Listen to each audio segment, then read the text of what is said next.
Good afternoon. Good afternoon. જય શ્રી કૃષ્ણ. જય શ્રી કૃષ્ણ. ચલો આજે આપણે વિષય ગણિત ચેપ્ટર 8 સમય સંખ્યા.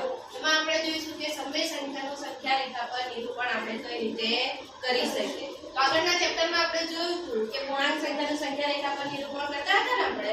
તો જોઈએ કે પૂર્ણાંક સંખ્યાનું સંખ્યા રેખા પર નિરૂપણ કઈ રીતે કરતા હતા.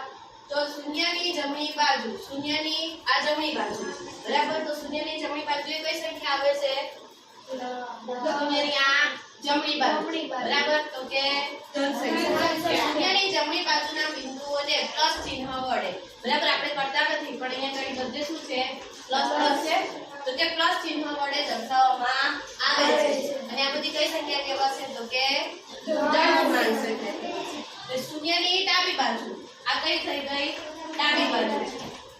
શૂન્યની ડાબી બાજુને કયા બિંદુઓ વડે, કયા ચિહ્ન વડે દર્શાવવામાં આવે છે? માઈનસ ચિહ્ન વડે દર્શાવવામાં આવે છે.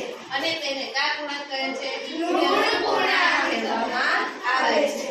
હવે જોઈએ આપણે અપૂર્ણાંકનું. આ જો આપણે પૂર્ણાંક સંખ્યા, બરાબર. તો પૂર્ણાંક સંખ્યામાં 0 ની જમણી બાજુ કઈ સંખ્યા આવશે? ધન પૂર્ણાંક. 0 ની ડાબી બાજુ ઋણ પૂર્ણાંક. તો એવી જ રીતે આપણે જોઈએ કે અપૂર્ણાંકોનું સંખ્યા રેખા પર નિરૂપણ કઈ રીતે આપણે કરી શકીએ. તો જોઈએ અપૂર્ણાંક સંખ્યા. તો કે સંખ્યા રેખા પર -1/2. માઈનસ છે એટલે 0 ની કઈ બાજુ આવશે? ડાબી બાજુ, બરાબર. જો પૂર્ણાંક પકડતા હતા તો ધન સંખ્યા 0 ની જમણી બાજુ અને ઋણ સંખ્યા 0 ની ડાબી બાજુ. એ રીતે અપૂર્ણાંકમાં પણ એ રીતે છે કે જે ધન સંખ્યા છે 0 ની ક્યાં આવશે? જમણી બાજુ અને ઋણ સંખ્યા છે એ 0 ની ડાબી બાજુ. તો જે કે ધન પૂર્ણાંકની જેમ ધન સમય સંખ્યાઓને 0 ની જમણી બાજુ દર્શાવવામાં આવે છે અને ઋણ સમય સંખ્યાઓને 0 ની ડાબી બાજુ દર્શાવવામાં આવે છે. હવે આપણે જોઈએ કે -1/2 એ કેવી છે?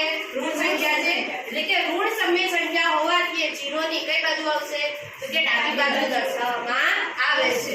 સંખ્યા રેખા પર પૂર્ણાંકોને દર્શાવવા માટે બધા ક્રમિક પૂર્ણાંકોને શું કરવામાં આવે છે? તો કે સમાન અંતરે દર્શાવવામાં આવે છે. જેમ આપણે જોઈએ કે 0 થી 1 + 1 નું એટલે કે ધન 1 નું જે અંતર છે એટલું જ અંતર 0 થી -1 નું અંતર હશે. એટલે કે બધા જ પૂર્ણાંકોને શું કરવામાં આવે છે? તો કે સમાન અંતરે દર્શાવવામાં આવે છે. જે રીતે કે 0 થી +2 એટલે ધન 2 નું જે અંતર છે એટલું જ કોણ હશે? 0 થી -2 હશે. તે રીતે આપણે જોઈએ કે સંખ્યા રેખા પર પૂર્ણાંકોને દર્શાવવા માટે બધા ક્રમિક પૂર્ણાંકોને શું કીધું છે? તો કે સમાન અંતરે દર્શાવવામાં આવે છે. તેવી જ રીતે સમય સંખ્યા એટલે કે સમય સંખ્યામાં પણ 1/2 અને -1/2 ને પણ 0 થી શું કરવામાં આવે છે? સમાન અંતરે દર્શાવવામાં આવે છે. હવે આપણે નક્કી કરવાનું છે કે -1/2 આપ્યું છે તો -1/2 એ કોની વચ્ચે આવશે? તો આપણને ખબર કે સમય સંખ્યાઓમાં -1/2 કઈ બાજુ દર્શાવીશું? આપણે 0 ની ડાબી બાજુ દર્શાવીશું, બરાબર. તો એ કોની વચ્ચે આવશે? તો કે 0 અને 1 ની વચ્ચે આવશે. આપણે આ દર્શાવ્યું તો કે આ 0 છે, બરાબર, એને માઈનસ છે. અહીંયા કડી આપણે દર્શાવ્યું 0 ના છેદમાં 2 લખાશે, બરાબર. પછી શું લઈશું? -1 ના છેદમાં 2 લઈશું, બરાબર. પછી શું આવશે? 1 પછી શું આવશે? 2 આવશે એટલે 2 ના છેદમાં 2 એટલે આ છેદ ઉડશે એટલે 1 થઈ ગયો, બરાબર. એટલે કોની વચ્ચે આવ્યું? આ 0 અને 1 ની વચ્ચે. એટલે કે સમય સંખ્યાઓ -1/2 ને 0 અને 1 ની વચ્ચે અડધા અંતરે દર્શાવી શકાય છે.